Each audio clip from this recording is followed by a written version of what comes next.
Yokes, we so happy that everybody joined in. We know that it's like Holy Week. Everybody getting their festivities together. Yeah. It's going to be some good eating Friday. I think it's going to be fried fish. Yeah, that's what she said. I was like, boiled good thing we're going to be there on crawfish Friday. Everybody going to be doing a little bit of everything. So we know that there's a lot going on. So, but we're going to just dive in today.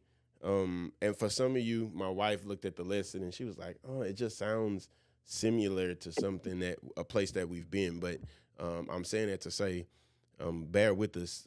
First of all, none of our lessons should be the same because the discussion questions are kind of like pre-set up to make sure that we don't have those errors or whatever. But I also think that this lesson today is important, still all in the same. And so today our discussion is going to be loud. It's going to be about when losing looks like winning. Be coming out of Matthew chapter 16, verse 25. And it says, if you try to hang on to your life, you will lose it. But if you give up your life for my sake, you will save it. And so our key thought in our discussion today is going to be, real victory doesn't come from controlling everything. It comes from trusting God with everything, right? And so just to dive in, here's our icebreaker. You ready? The name of our icebreaker today is the Control Freak Confessions. What's something super small or petty that you have to control or at low key drives you crazy? What's something super small? My dude got buff. No, not my boy Brian. Oh yeah, it's been a minute. What's up, my boy? Yeah, I was real skinny last time we seen each other, man. Yeah, my wife been feeding me. It's her fault. So the icebreaker is it's called Control Freak Confessions. What's something super small or petty that you have to control or at low key drives you crazy? You already know what mine is. I know, but we're going to give him a chance first and then you going to go or you going to go first? You guys can pick first, but you already know what mine is, so I don't even have to say it. What's up, everybody? So anybody want to give a shot at this before me and the wife tell our secrets? What's something super small or petty that you have to control or low key drives you crazy? Hey, y'all, can you hear me? Yes, we can hear you. Mine is the kitchen. I don't want nobody in there while I'm in there. I know it might be small, but I'll be trying to cook, and that's when everybody want to come in there and need something. What you cooking? What you got? What you fixing? What you fixing? Is the food ready? Now get out. Yes. I'm trying to fix it now, but that was for me. Yes. All right. Anybody else? Mine is sometimes I have to go out of town. I leave my sister-in-law to my house, and I come back. She rearranges my things, and that irritates me. Yeah. Your house is your house. Don't touch my house. How you design your house is how you design yours, how I design mine.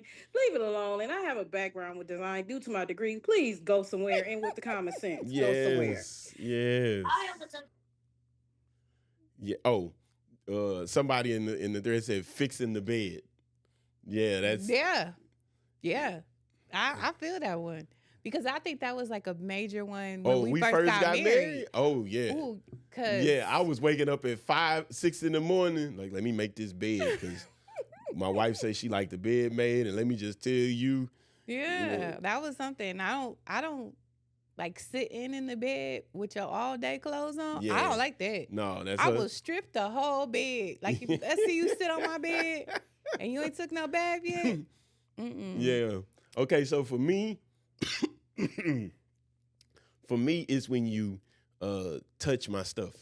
Like I have certain things that when I go to the place. So those of you who know me, some who don't, I like to cook, right? But the problem is if I go to the place to look for the seasoning or the bowl or the cup.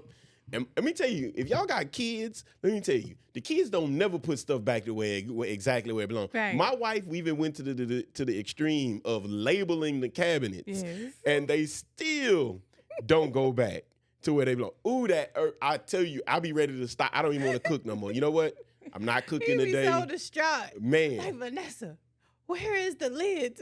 I'm like, I don't know. Let me come help you find it. Like today, Yes. where is the seasoning? Why did the kids put the seasoning in this cabinet? And if y'all got kids, let me tell you, the You're cups so be in the distraught. bowl section. The spoons will be like in the drawer where the big dishes, like the big scooping spoons. And I'm like, you know what? I'm not cooking today. I'm just not. I'm not doing it.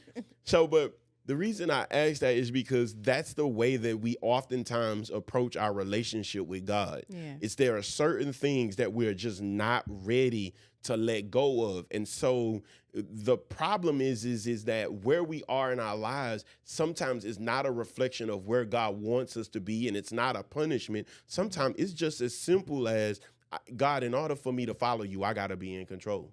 Yeah. In order for me to lean into where you're taking me, I got to be in control. And so understand that control makes us feel like we're protecting ourselves, right? Mm-hmm. But usually what we're really doing is protecting our pride, our preferences, and our plan.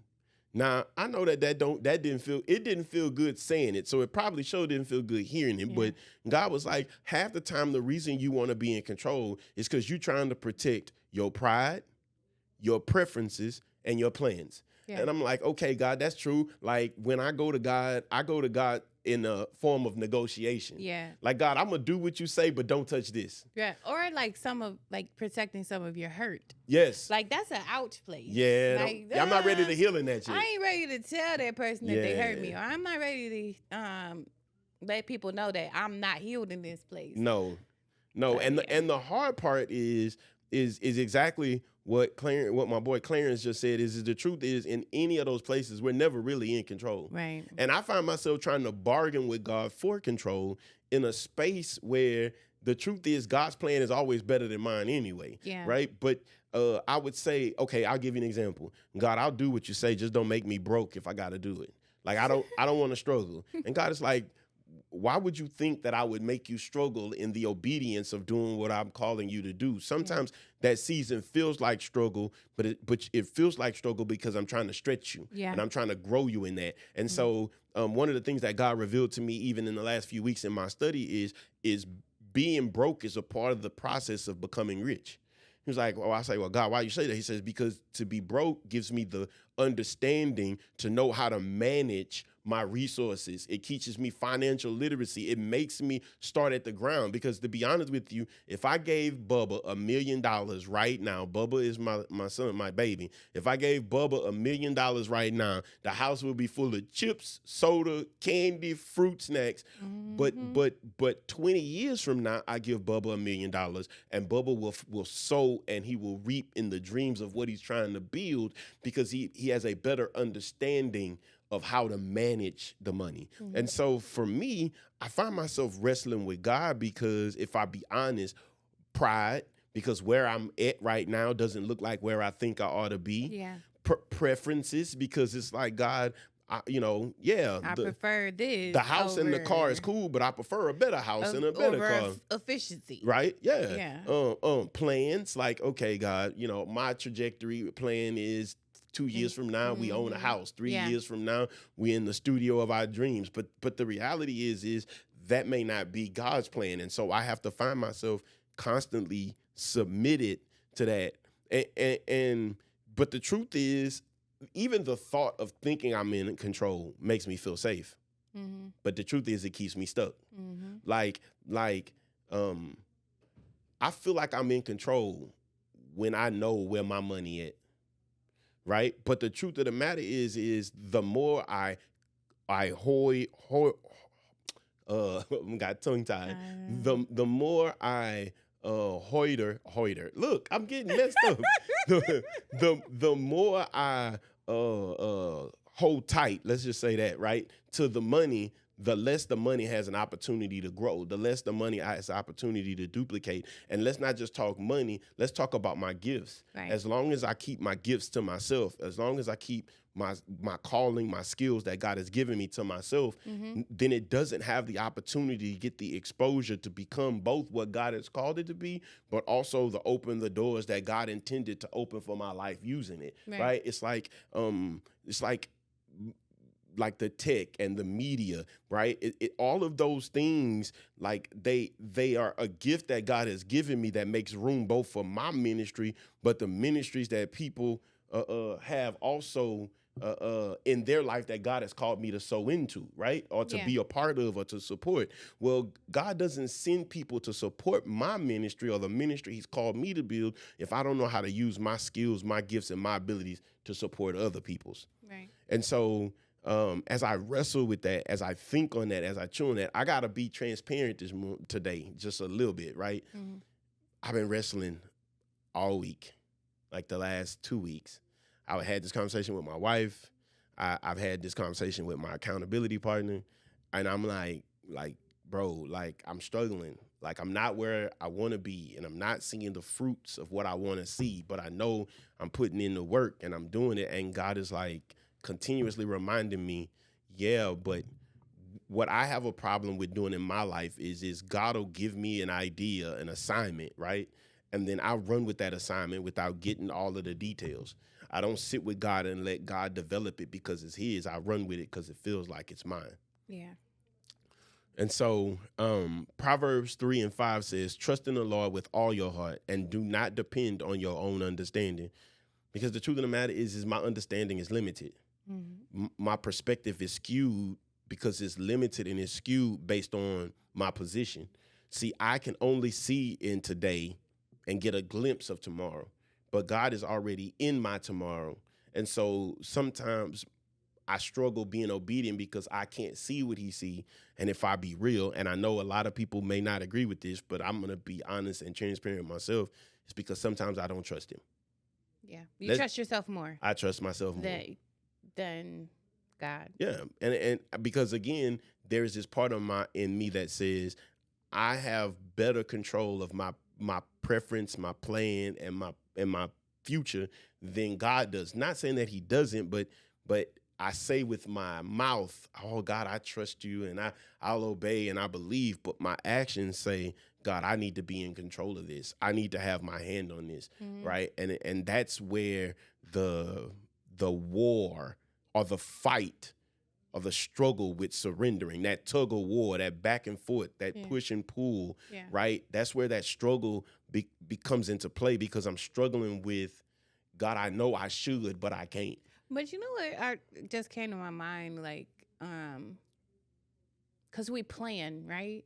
And that's not like I'm trying to take control away from God, but we plan, but be prepared to change the course. You know what I'm saying? It's just like, well, I can tell you my 2-year goal, my 5-year goal, and my plan for even Yoked, you know? Yep. But if God alters the plan, I can't be disappointed in the alterations. I have to be like, okay, I'm trusting that you know where this is going to go. Because in the beginning, we didn't know where it was going to go. Like, we were just doing this out of something that we needed and something that we desired, and we were going to make it happen.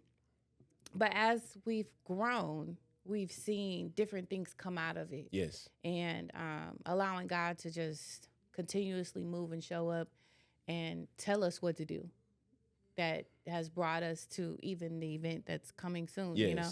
So it's just, man. And the surrender sometimes is hard because for me, it's the perfectionist of wanting everything to be perfect. Yeah. And so sometimes what I call perfect, God is calling too much.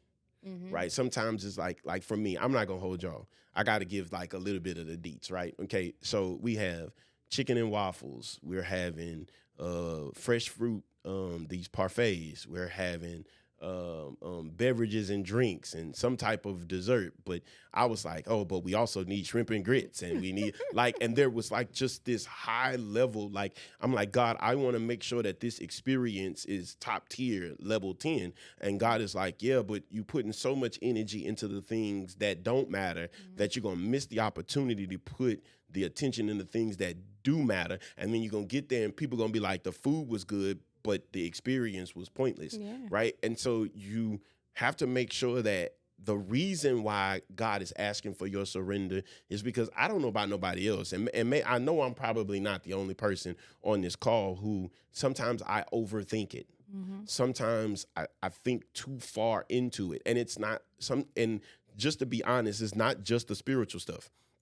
It's not just the sermons or the Bible DevoSessions or the group. It's everything. Sometimes I think too much in my marriage. Sometimes I think too much in how I parent my kids. And so I overthink. And the struggle in that is that when I overthink, I don't leave room for God he already knows exactly what needs to be considered. And so what has been a lesson for me in the last few weeks is learning to go to God with everything. Right. And that's the heart. Like there are things you can afford to do, but just because you afford to do them don't mean you don't need to ask permission. And that's where it's hard, because when we were kids, we always had to ask for permission. That when we became adults, we didn't want to do it anymore. I don't want to ask. I just want to be able to, I just want to be able to do it. Like, yeah. I know what to do. Let me just do this. I just want to do it. Like, it's like, I'll give you an example. Last week, me and my wife got to talking, and my wife wanted a bicycle. And I was like, okay, like, she needed a bicycle, not wanted one, because she was wearing mine out, which was not allowing me to ride my own bike. And so I was like, you know what? I looked on Academy, and I was like, oh, they got this $99 bike. I'm gonna go get this $99 bike. So I go and I get there, and just like with any promotions, there's a limited number of the $99 bikes, and so they're all gone. But at this point, I've already told my wife I'm gonna get her a bike. And so in my flesh, I'm like, you know what? I'm gonna get you a seat, and then we could put the seat on the other bike, and then we could fix the other bike, and then you could have a bike. And as I'm walking in the store, God was like, but she can get a bike. I'm like, yeah, God, but she don't really need one right now. She probably not gonna ride that much. God says, yeah, but you can get a bike.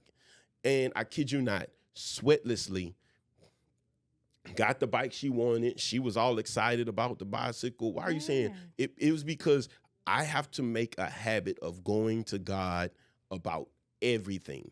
That's where the surrender is. Because the truth of the matter is if I don't learn to go to him with everything and him tell me, because God will tell me, Brian, you don't need me in this one. Or he'll say, no, Brian, you need to seek me on this one. Why are you saying that? Because the thing that we need to understand is that oftentimes it's just a reverence and the respect to say, God, tell me, can I? Yeah. Right?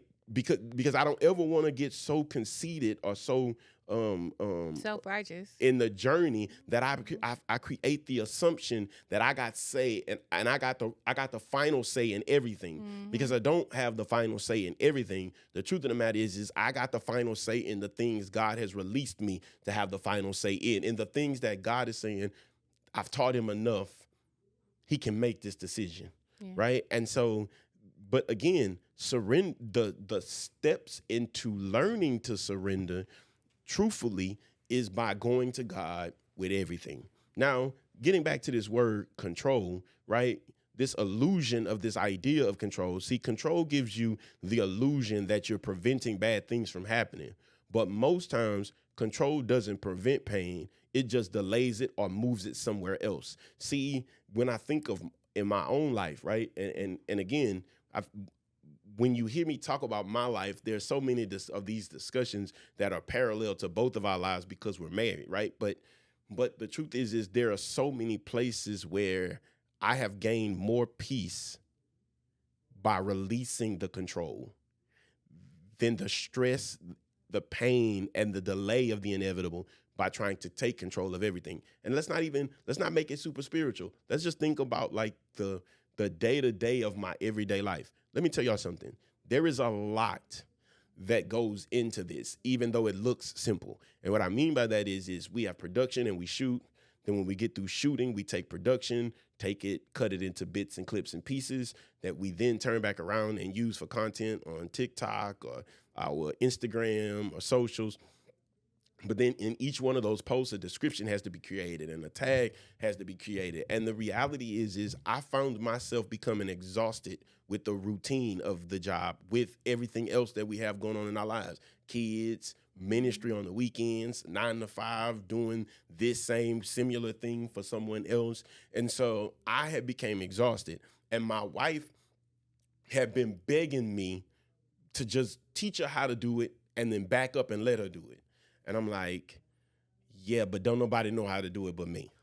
Like that was the state of mind. Yeah, but don't nobody know how to do it but me. Mm-hmm. And so what ended up coming out of it was I finally reached, because the truth of the matter is it is the inevitable because you burn out, and then at burnout is when you let go of control. And so I reached burnout, and then I said, babe, here's the logins. I set up your accounts here at these places. Here's what's necessary to run it. I created a checklist.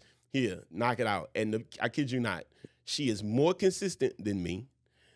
Her posts have been doing more accurate engagements than mine because she's also posting at a time that I'm not even going to hold y'all. I'm not even up at that time, let alone posting at that time, right? Yeah. And so for me, where it ended up coming down to was letting go of the control actually removed some of the burden. It removed some of the pain, and it allowed me to find the joy in the parts that matter to me. Mm-hmm. So now to bring that back into context of our lives, the truth of the matter is the moment I get tired and I really give it to God, because to be truthful with you, you're not going to give it to God till you're tired of it. Yeah. Like, let's just be real. Or until you've exhausted yourself out of resources or energy to keep fighting for it. Like you don't give it, like somebody say you have to get tired. You have to personally get tired. Can't nobody else get tired for you. Because we can all say, look, girl, I see it on you. Like you need to get it to God and keep pushing. But you actually have to be tired and say, look, God, I'm gonna trust you with it. And that's where the time is robbed. Mm-hmm. The time is robbed in the time it takes for me to get tired enough to let it go. Yeah. And that's in all of our lives, right? Like, let's just be transparent in our own lives. Like, the time I wasted fighting the inevitable, that there was something, someone, some season in my life that I needed to let go of, the time I wasted holding on to it is time God could have been building something else. Yeah. I think it's too because people kind of get caught on I could do all things. I could do all things through Christ Jesus strengthened me. But you not giving it to Christ to strengthen you. And here's the kicker. You that said word, I could do it. Don't eliminate that word could. Yeah. I could. Doesn't mean I should, but I could. And the reality is there are some things that you haven't let go of. I don't know. I'm going to free somebody, I believe, because this show freed me, right? God says there's some things you haven't let go of in your life for fear that letting go of them is the result of saying I failed. Yeah. But the truth of the matter is there are some things that I let go of. It is the result of it is not failure. The result of it is actually success, because the truth of the matter is God had to show me how to manage it. Yeah. God had to show me how to maneuver it. And the problem for so many people is we're holding on to something that's dying in our hands, but has the potential to have life in another. I'll give you an example. I am not a doctor. Yeah. But when my son had an accident when he was young and he hurt his leg, him and his sister was horse playing and he hurt his leg. And the look in his face was, fix it, Daddy, fix it. Yeah. Because Daddy fixes everything. Yeah. But in this moment, Daddy knew he couldn't fix it. I scooped him up. I threw him in the car. I sped through every green, red, yellow, blue, purple light to get him to the hospital.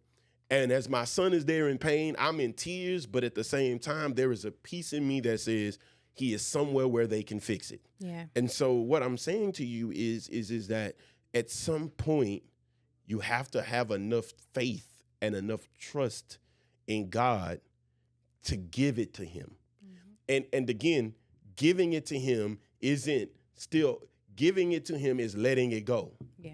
Right? And that's the hard part, because it's holding on to it is costing you so much, right? Yeah, giving it and leaving it there. And exactly, giving it and leaving it there. Because again, I would like to tell you, I'm a giver and a taker. What you mean? Here, God, take it. Oh, you ain't moving fast enough. Let me get that back. right? Oh, here, God, do something with it. Hold on, God. It's been 10 years. You ain't done nothing with that yet. Let me get that back, right? And I think I seen another move I can make with that. and I say that I'm speaking out of my own conviction, right? Because again, I'll tell you, I was having this conversation with my buddy the other day and my accountability partner, and I've repeated this so much that I started to believe it. And then the other day, God like really made me deal with it. And it was this. I said, God, it's really hard to know what I'm supposed to be doing when I'm good at so many things. God says, yeah, but if you shake that tree and get all the way back to the core of the good thing, of that thing, right? Like, yeah, Brian, yeah, you can cook and you can design and you can do video, right? But the core of that thing is I've called you to build. I've called you to create. I've called you to be able to take this material and that material and make something new out of it. He says, and so what you got to do is that's the thing that you got to surrender to me, not the cooking, not the video, not the web and graphic. No. You got to submit the hands of creating and developing and building. That's what you got to give to me. And then when you give that to me, then I will give direction on what to build. I will give direction on what to create. Yeah. And so again, the beauty in this is that now I know that I fight to surrender, that control is merely illusion. But then the other thing I think we touched on this, so I'm gonna hit it and go, but it's the cost of the control. Holding on too tightly costs me more than we think. Stress, anxiety, burnout, broken relationships, and sometimes even missed blessings because we were too busy holding what we should have handed over. And I'll give you an example. You ever stayed somewhere too long and you missed the opportunity to be somewhere else? You ever, I tell this to my kids to my kids, like when I tell them, understand the value of $1 and then understand $1 spent today is $1 you can't spend tomorrow.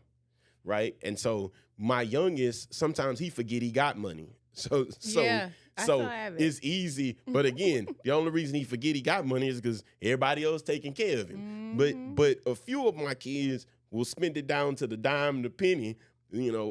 Two of my two girls, they love Wingstop.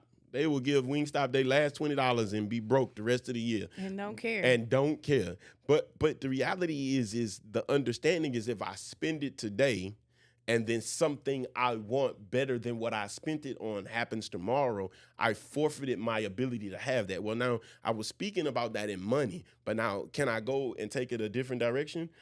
The faith I wasted and the prayers I wasted on something today forfeit me the faith for the thing tomorrow. How did it forfeit? Let me explain. Because if I applied my faith to something and the results wasn't manifesting, then I begin to doubt. Yeah.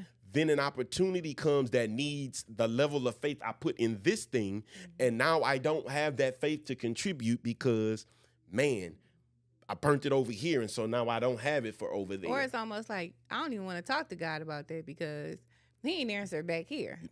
Like, I'm going to just go ahead and try it myself. Yep. Like, I don't want to pray about it because I might not get an answer that I needed. And I need this answer, like, let's say it's in 4 days. I need this answer in 4 days.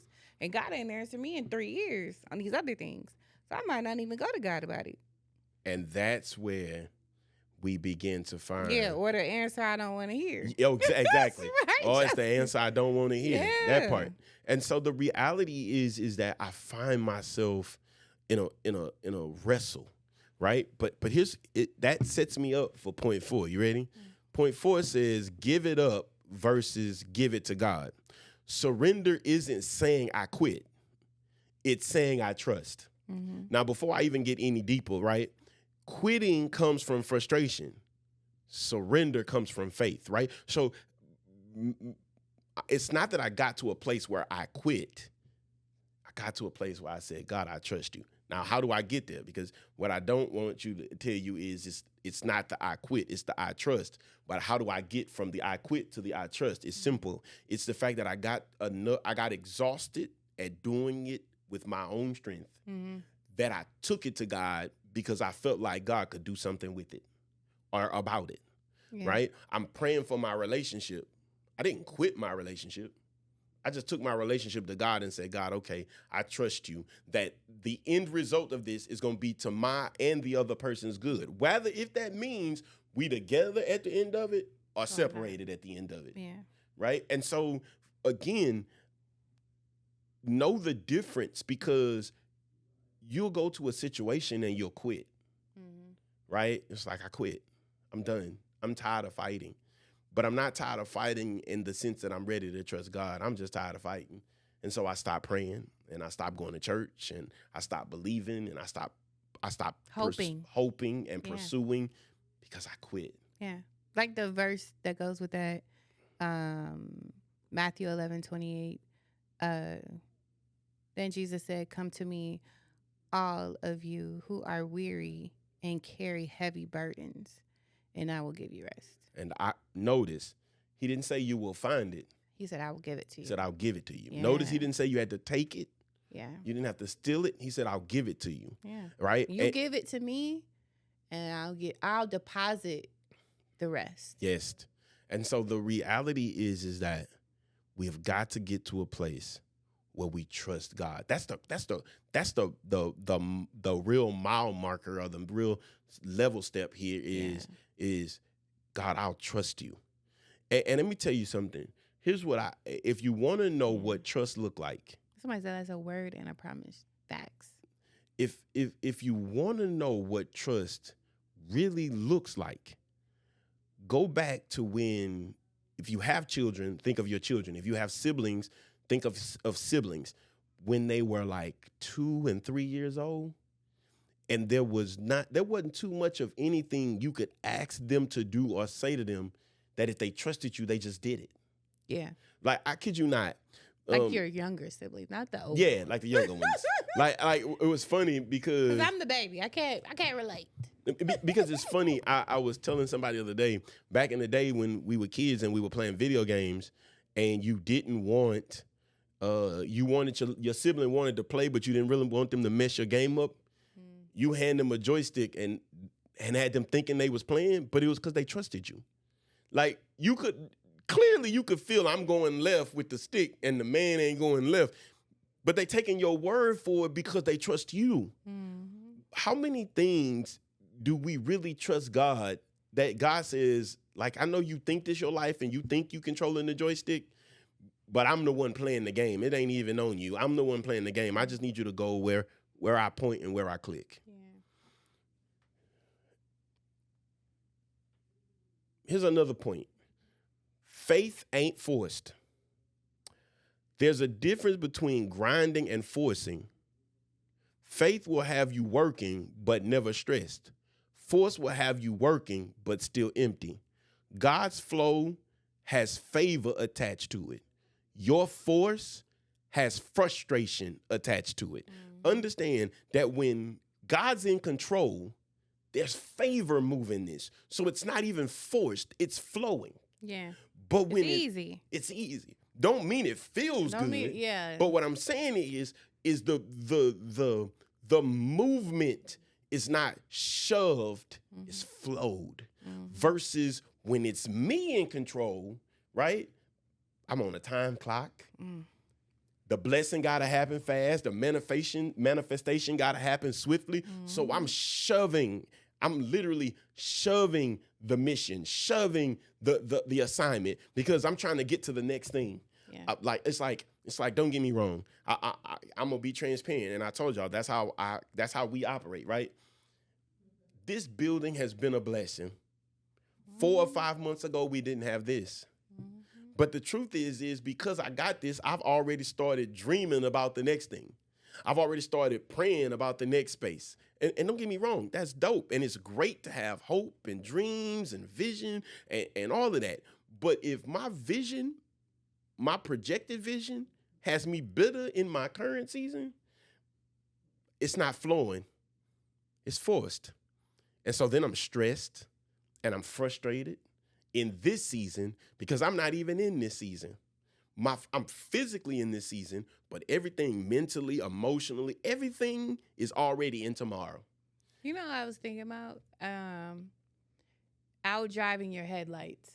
Yes. That's like you that would be tryna- bad, especially at night. Yeah, you trying to outdrive your headlights. Like, God has lit up this path. Stay in this vicinity. Don't try to get past that. But the truth is that's not where we live. Yeah. That's only where we live when we surrendered. Yeah. In our natural carnal state, we are constantly trying to be steps ahead of where God is. Mm-hmm. Because where we, if we be honest, where we are is only good enough when there is no idea of there being somewhere else, like not having nowhere else in mind, right? Like the house you live in right now feels good till you see a house you like. Yeah, you be like, oh, I could have got that. Yeah, now all of a sudden the one you in ain't good enough. Now it's like, I don't like these cabinets. Yes. But when he first got in there, he was like, oh, these cabinets nice. Yes. They don't squeak or nothing. No, but yeah, right? Right? And so like that's the reality of where and I'm a firm believer in my own life that before I can deal with where I'm trying to get with God and get in my life, I gotta be aware of where I'm at. Yeah. And where I'm at is that God, where I am is great. But because of my desire to see more, sometimes where I'm at ain't good enough. Yeah. Or what I've seen somebody else have. You don't know what you're experiencing isn't okay until you've experienced something different. Going back to just conversations with people and kids and stuff like that. Like, you don't know that your living situation, you don't know it's supposed to be two parents in a household till you see two parents in a household. It's like, okay, wait. So something is missing in mine because I only have one. Yes. So you don't know it's not natural until you see something different. Exactly. 100%. Ecclesiastes, Psalms 37:23 says, the Lord directs the steps of the godly. He delights in every detail of their lives. Now, let me tell you something. As I read that scripture, you know what it made me think of? God more happy about my life than I am, because that last part, he delights. He delights in every detail. I'm not even in every detail. I'm not even mentally or emotionally invested in every detail. Because sometimes I'm like, my hair ain't long enough, or I done lost too many strands today. And God is like, I done put on too much weight. And God is like, it's like 3 or 4 more getting ready to grow back right there. You're all right. Don't even worry about that. Like, you don't even know you're about to lose 10 pounds in the next season. I see a hand. Go ahead, hand. I see a hand raised. Hey, it's me today. I'm sorry. Okay. So faith is like a staff. It's like knowing that you have to go through this process. We all are a microwave generation. We want things right here, right now. Yep. One scripture that I always look to is John 16:33. He said, I have said these things to you, that in me you will have peace. In the world you will have tribulation, but take heart, I have overcome the world. Mm-hmm. If we continue to lean on God, on the situations, what seems dark will become light in the end. Like you said, when you get into, most kids don't realize a 2-parent household is better than one. But hey, everybody's situation is different. Sometimes we get into comparison. But what God has for you at that moment, don't try to push forward. Wait until he gives you what he wants in his timing. Amen. Yeah, that's it. Exactly. And so the leader in that, yes. Can you put that scripture? Which one? Is she talking about the one we just read, or is she talking about the one that was just? Shonda, can you post your scripture in the chat? Yeah, I'll go ahead right now. John 16:33. The next step in that, or the next point, right, is the timing. Like, one of the hardest parts of surrendering is trusting the clock. Because we talked about this briefly, but God's timing almost never feels like our timing. But it's always right on time for our growth, character, and preparation. I'm still waiting on God's time. And I'm like, Lord, you see me. Vanessa, your faithful servant. You see I'm waiting on some stuff. Like, when are you going to come bring that through? Like, I know you see me. And I think that's like the hard, because it's the unknown. That's the part that puts faith to the test, because it's believing in the timing with no checkpoints. Yeah. Like, you're just kind of like, rolling through. Can you give me a sign that it's coming? Like, can you give me a date? Like, is it coming in the next 2 weeks? Yeah. Like the next month? Like, give me a checkpoint so I know, like if I get here, then I'm halfway there or it's on the way. Like, can I get a tracking number? Yeah, Justin. Yeah. Like, hello, Like, did you forget about me? Come on. Like I know you said, but I still ain't seen. Yeah, like, you know what I mean? And it's not like Amazon. No. Amazon, you can order it today and it be here tomorrow. This is almost like snail mail. Yeah. And it's like dial-up internet. But I'm gonna tell you the other hard part that for me, might not be everybody, but for me, the hard part I had to learn in that was sometimes the delay ain't had nothing to do with him and had everything to do with me. Yeah. Like sometimes the delay was because like I got the snippet and just started running with it. Yeah. Right? You're going to start a business. Oh, okay, Ooh, yes. Lord. I'm going to start selling clothes and food and T-shirts, and I'm going to sell cars and clocks. And God's like, wait. I just said a business. I didn't even tell you what you was going to be selling yet. Yeah. Now, you I want to speak in front of the masses. Now you done spent all this money on equipment. Yeah. And God's like, yeah, I didn't say that. how did you get that far? How you know I wasn't sending somebody? Yeah. How you know like the business was gonna require you to buy anything? Right. Like, now you independently owned, huh? You know, and that's where the hard part for me has had to come into play is I'm like, I'm sitting here fidgeting in my fingers, waiting on God to open the door.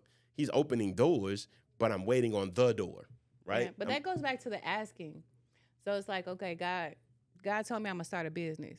And I was like, oh, yeah, I knew I was going to start this business, instead of saying, okay, what business? Yeah.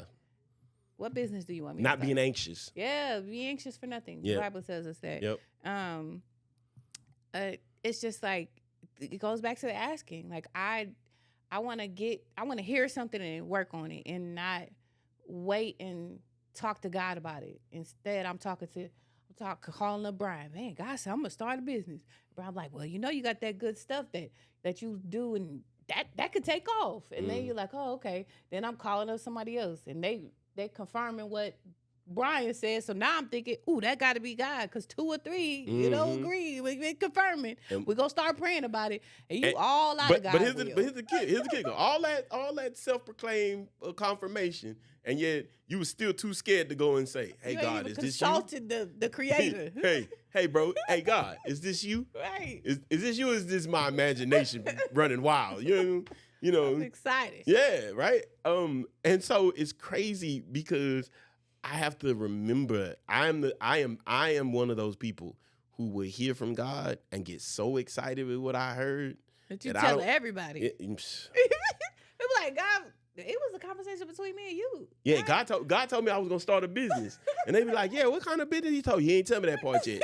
And now I done told 500 people, "Yeah, God told me I'm starting a business." Yeah, and then they told 500 people, you know, Brian talked to God, and God said he was gonna start a business. And they looking for your business to come up, and God didn't say it was gonna start this year. But that's what I'm about to say. 5 years from now. That's what I'm about to say. Not even trying to be deep, but being honest, and that's where the anxiety come in, because now you done told all of these people what you said God was gonna do, and now they waiting. And so now it's like, I got to do something because they watching me. Yeah. I done posted on TikTok, business coming soon. You know what I'm saying? I done posted it on my Instagram, my Facebook. Hey, y'all be on the lookout. I'm about to drop my new gear or my new this, right? And so now the anxiety has kicked in, because now I'm like, okay, God, I done told everybody. Yeah. Now, when you going to show up? And God is like, well, first of all, I hadn't even given you all of the details, and the conversation was just between me and you. And now you done ran your mouth and got everybody all worked up, and now you think I'm on their time. I wasn't on your time, so I'm sure not on theirs. Yeah, that's exactly it. So, again, man, timing matters. Yeah. For everything. Ecclesiastes 3:1 says, for everything. There is a season. Not some things. For everything, there is a season and a time for every activity under the heaven, which means it's just like with seed time and harvest. There is a season when you got to get seed in the ground, and you got to get seed in the ground so that you can get harvest in harvesting season. The problem is some of us ain't getting no seed in the ground till harvest season, and now we mad because we ain't seeing no harvest. You don't stick the seed in the ground and then get fruit the next day. No. Sometimes you gotta sow and then wait. First, you gotta plant. Yeah, that's the sowing part. I'm just saying, like, if you got some seed in your hand, you be like, "Ooh, I got this seed." Yeah. It ain't gonna do nothing in that pack. No, and I'm gonna wait. And you know what some of us doing? Some of us around here eating our seed, like you eat sunflower seeds and pumpkin seeds. They're like, "Oh man, these seeds taste good, bro. You eating your tomorrow? That's your future. You eating? Put that in the ground. In the ground. Put it in the ground and water it. You sitting up here holding on to that tithe and offering. God's like, it was like, I gave you a shot. I gave you a shot. Is you gonna sow it? Can't pull nothing up if you don't put nothing in. Game. And you know what? I'm gonna tell you this too, and it's not even in my notes. I'm going to my next point, but I want to say this to you because I learned this early. You ready? Most people think that the sowing is the hardest part of the season. But if you have ever been in the company of people who actually have gardens, the hardest season is the reap. You know why the reap is one of the hardest seasons? Because when you're putting seed in the ground, you got time. But when the harvest start coming up, if you don't start getting it, it's gonna burn up. It'll burn up. The birds and the worms and stuff will begin to consume it. And I know that you see that in the natural, but in the spiritual sense, you got to see that in the spiritual place too. In that people will see you with more fruit than you know what to do with, and that's when you get the people who start asking for stuff who ain't got no seed in the ground. Like, oh man, I see Vanessa finally got her business going, man, and she all over social media. She got her 1,000 followers on Instagram. Baby, that ain't nothing. She ain't made it yet. But you already done picked up your phone and, hey, can I hold something? I need a couple of dollars, man. My light's getting ready to get turned off. Brother, hold on. If I give you the brick that you asking me for, I don't have enough bricks to finish building what God told me to build. Let me build this first. Then if God really, because again, we have to go to God with everything.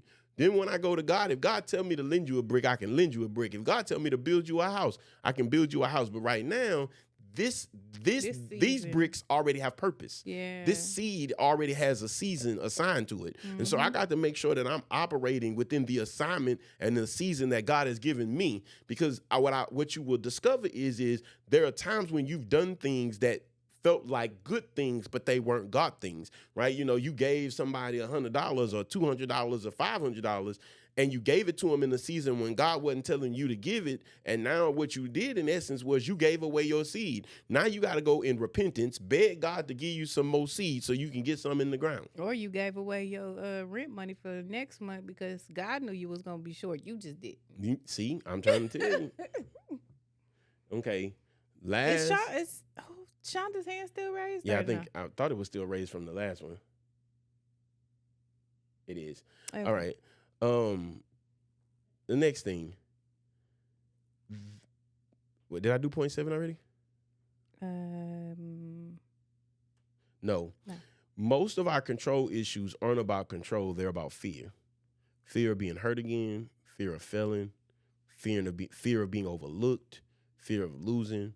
But God has never lost with what's been placed in his hands. But God has never lost that part with what's been placed in his hands. What are you saying? You need to understand fear cannot be your driving force. Because if you give it to God in due season and in his time, you will see the harvest that God intended for what it is he gave you, that you in turn gave back to him. See, my gifts, my abilities, my vision, my plans should be just like we do when we christening a baby. We bring him up before the church.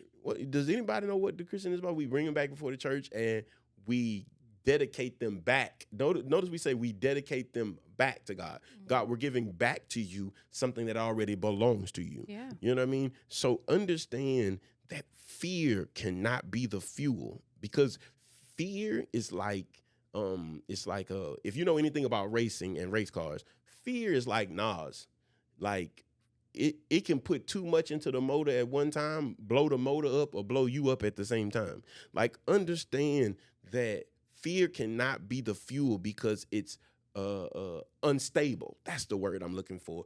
Fear is not a stable source of fuel because fear will lead to stress. Stress will lead to anxiety. And then before you know it, instead of running full speed towards what you're supposed to be pursuing, you will find yourself progressively slowing down because of the agony and the pain that your body in the physical and your spirit in the spiritual sense is experiencing because of the pace in which you've tried to run this race with the resources in which you've tried to use. And so understand that fear cannot be the reason. For God has not given us a spirit of fear, but of power, love, and self-discipline. So fear ain't even a gift of God. Mm-hmm. So that means wherever I got it from, I need to give it back.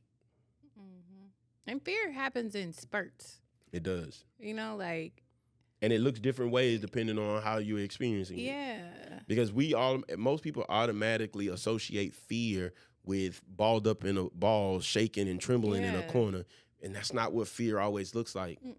Fear is not always the thing that keeps you from moving. Sometimes fear is the thing that's got you moving. Got you running. Like I've seen guys get in fights. They weren't fighting because they had faith. They were fighting out of fear. Mm-hmm. Fear was the only reason they were in that fight. The fear of what it was going to look like in front of people, the fear of losing, like all of those things that fear. And fear is a dangerous driver because fear is like hopping in the car, putting the car in drive, mashing on the gas and letting go of the wheel. It could take you anywhere. Could it get you across the line of where you're going? It could. But what would you be like once you crossed it? What would your mind? Fear has burnout too, though. Yeah. It definitely 100%. Has burnout. Like you get yourself in a position where you're always in the cycle of fear. It's hard to progress after that. You know what I'm saying? I'm gonna jump to the last 2 points because I'm gonna skip a point because I just feel like these last 2 points are important, and then we're gonna close it out. Okay. Understand that surrender is not a one-time event. That's why I put that there because it goes with what you just said. Surrender is not a one-time event. It's a daily lifestyle. There will always be something in your life trying to sneak back into your hearts. That's why Jesus said daily, take up your cross. Understand that there is always some new obstacle, some new situation, some new season in your life. But if I am daily in surrender, then there is nothing that comes up upon me that God is not already aware of and has already equipped and prepared a plan by which I will overcome, right? And so when I operate in the knowing of that, right? When I operate in the knowing of that, then the daily surrender becomes easy because each day I'm submitted under the knowledge of or the knowing of God. You know what? You got this even when I don't see it. Mm-hmm. And you got this even when I don't feel it. Like I might not, God's control isn't the surrender to God isn't a feeling or an emotion. And so if I'm navigating it by the feeling, then there are days when I'm going to be off.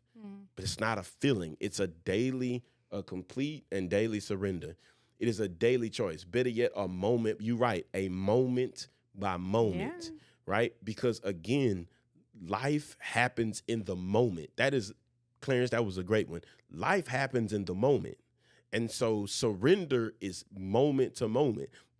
I could surrender to God in how I'm going to treat my wife today, in the morning when I wake up, and then leave my wife, but not be surrendered to how I'm going to handle my job or not be surrendered how I'm going to deal with the kids. So it's in each moment that I find myself having to surrender and to live in that.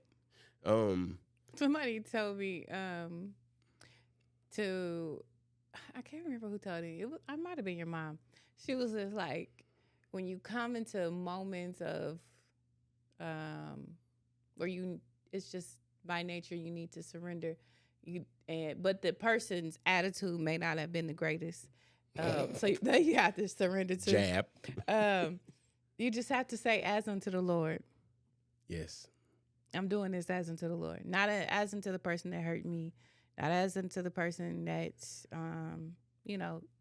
treating me in a different way. It's as unto the Lord. As unto the Lord. Last point. But what if you really let go? What if your best life wasn't on the other side of more control, but more surrender? What if peace, joy, clarity, and blessings are waiting on the other side of letting go? Then if all of that be true, then what would be the thing that's holding me from letting go? See, we like those songs that come out. There was a song some years came back out, Let Go and Let God. People loved singing it. Oh, it sounded good. But if you really paid attention to the words of half the stuff we be singing, sometimes you'd be like, why did I sing that? I'm not ready to do that. I'm not ready to let go and let God. God, I'm going to put that song in my playlist, and I'm going to sing that one when I'm ready to let go, because I'm not ready yet. I'm singing at my lows. Yes. And so Jeremiah 29:11 says, for I know the plans I have for you, says the Lord. They are plans for good and not for disaster, to give you a future and a hope. Why are you saying that? Because understand that God created you with an end in mind, with a goal, with a vision, with a plan in mind. And he made each of us the way that he made us, on purpose, in purpose. And so with all of that being said, I'd rather be a tool being used in the way that I was created than to be a tool misused, undermanaged, used in a way that God never intended, and then to wake up one day and discover why God really made me. That part. Only to be too rusted and too worn out to be used for what I was created to be. Could you imagine that? God chose. Like you get to heaven and be like, these are all the things that I had for you that you missed out on. Yeah. You'd be like, what? What? What? Why, Why, Lord? Oh, because you didn't surrender. You didn't surrender. You weren't listening. Everywhere, Everybody else's opinion mattered more than mine. and everywhere I brought you, you went kicking and screaming. So it's like, here's the list of things that you could have done. Yep. Allowing God to be God and not trying to micromanage the areas we want to let him in. And that's hard too. Let's be real. Because some of us got our PhD in micromanagement. Yeah, I married one. Sorry. Anyway. But yeah, like some of us got our PhD in micromanaging. And because we micromanage our own lives, we micromanage the lives around us, and we micromanage God as he tries to direct our lives. I ain't gonna hold you. I do that. 100%. And it's crazy because in my real world life, I don't like to micromanage, because if I give you an assignment, I want to be able to walk away from it. But then when I deal with God, like, I don't give it to God and then just want to walk away from it. I want God to give me all of the details. I probably treat God like my middle boy treat me. 1,000 questions. 1,000 questions. And God's like, I ain't trying to hear that right now, No. Brian. Just go to the computer. Just do the one. I told just you do to the do. first one. And so again, today, guys, I just want you guys to really think, to process, and understand that sometimes losing looks like winning, because to win, I got to let go of my desires. I got to let go of my own plans. I got to let go of the things that I'm using to fuel myself. And I got to allow God to really give me direction. I got to surrender. Yeah. And that's all. Again, surrendering is not a weak thing. See, to surrender is to have the ability to resist, but to choose to give it up. Yeah, it's knowing that I don't have to do this part. I don't have to do this. Let me give it to somebody that created this. Let me give it to somebody that conquered this. Let me give it to somebody that knows the end result. And let me tell you, and let me say this to you too, as we, wrapping up. Some of you sitting on this call, and some of you are waiting for God to take it from you. And God is saying, I'm not going to take it from you, because I need you to give it to me. Because if I take it from you, you're going to throw a fit, you're going to whine, you're going to cry, and eventually you're going to take it back. But if you give it to me, if you surrender it, then you'll be able to live with a little bit more peace, because you chose to give it up versus being forced and expecting me to take it. Yeah. Guys, we love you guys. Quick plug, just so you know, before we log out. Next Saturday, not this Saturday, next Saturday is our first mixer mingled event. The name of that event is the After Service. I kid you not. There's a panel of people that's going to be talking. It's going to be kicked back. We're going to have some real life conversations, some real life talks around our faith, but also just our lives. There's going to be food, fellowship, some music, and just hanging out. It's all free. Don't cost you a dime. The only thing you got to do is go to the Eventbrite and reserve your spot. Yeah. We would love and hope. Let me tell you, I want to see you there, but I also want to see you invite somebody. Why? Because listen, the mission of this was not to just be a Devo Tuesday night session. The mission of this is to build community and relationships abroad where we can do things, hang together, spend time together, and develop friendships. Let me tell you, one of the people closest to me today, who I would call a friend and a brother, definitely came out of this group. You know what I mean? And so I say that because don't shortchange yourself and miss the opportunity to fill a void of having a godly friend and a godly connection and somebody who can pray for you, with you, somebody who can laugh with you and get your jokes, even how quirky and corny they may be, right? Somebody who can do those things with you, and you don't have to hold up a guard and pretend and fake to be somebody you have chosen you no longer want to be. And so register. You can go to our Facebook. There's a link there. You can go to our... Is it on their Instagram? I don't know. I think it's on our Instagram, but if it's not, I will definitely get it there. Also, we are starting merch. Yes. Again, we're starting merch. There'll be T-shirts, socks, keychains. We're going to get some more things going. These things help us fund what's going on. Some of you may have heard us say this at the beginning, but we're repeating it again for those who didn't get to hear it. We want to continue to kind of create that stage where we don't have to charge. And if we do, we don't charge a lot for the things that we do.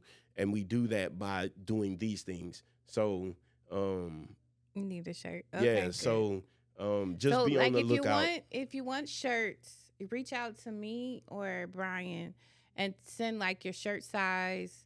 And we'll get all of that. I'll get them together. I'm gonna try to have them together for the event. But the shirts are gonna be $10. The socks are $5, and the keychains are $2. Mm-hmm. So those are the we can try to keep the prices low, guys, but we just want to put money into Yoked because like everything pretty much is coming out of pocket for Yoked. And like I said before, the guys want to do fishing and the girls, like, I really want to do a spa day, guy. And I don't want to have to charge. So we'll get all of that going for you guys. So as we pray for you, I'm going to pray as we dismiss.